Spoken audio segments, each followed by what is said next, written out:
Bago magsalo-salo sa Noche Buena, nakaugalian na ng maraming Katoliko na magsimba sa Misa de Gallo para magpasalamat sa mga biyaya. At inaabangan na yan sa Manila Cathedral.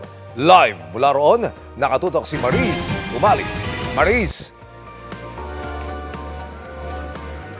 Emil, sa gitna nga ng napakaraming hamon na kinaharap ng mga Pilipino ngayong 2025 ay umaasa ang maraming mga dadalo sa Misa de Gallo o Christmas Eve na mangyayari o magsisimula na sa loob lamang ng ilang minuto mula ngayon na lalo pang mapapalakas ang kanilang pananampalataya sa pamamagitan ng homily na ibibigay ng main celebrant ng Misa na si Manila Archbishop Jose Cardinal Avincula dito sa Manila Cathedral.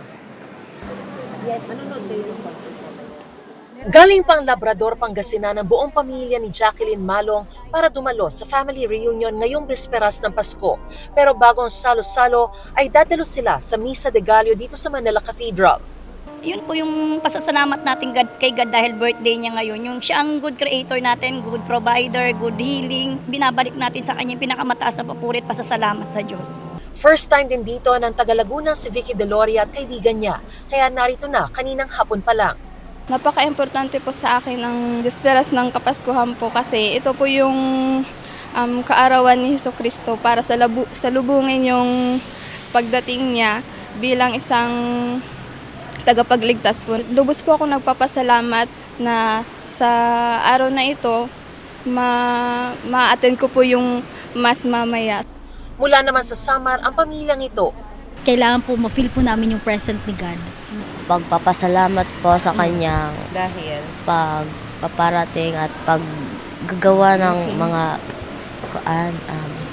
blessing pa, kabutihan pa. Bago pa ang mismong Misa de Gallo o Christmas Eve Mass, ay pinaliwanag sa akin ni Father Viel Bautista, Vice Rector ng Manila Cathedral, ang halaga nito bilang pagsisimula ng mahabang pagdiriwang ng kapanganakan ni Jesucristo.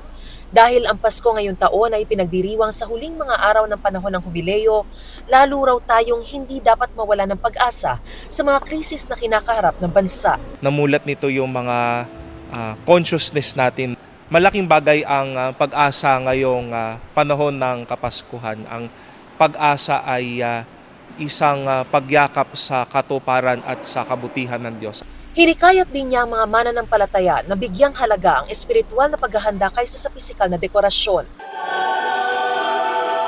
Bago ang Christmas Eve Mass, ay nagkaroon ng Christmas concert dito sa Manila Cathedral. Dito, inawit ang iba't ibang Christmas carols mula sa loob at labas ng bansa. It's there to arouse our hearts once more for the celebration of Christ's coming. Emil, dahil iba-iba naman yung liturhiya sa misa ngayong gabi at bukas, kahit dumalo na sa misa ngayong gabi, ay inaasahan pa rin at hinihikayat pa rin ang mga mananampalataya na magsimba muli bukas sa mismong araw ng kapanganakan ni Jesucristo. Dito naman sa loob ng Manila Cathedral ay puno na yung loob ng simbahan na inaasahang aabot sa mahigit 2,000 ang dadalo sa Misa de Gallo ngayong gabi. Emil? Maraming salamat, Mariz Umali.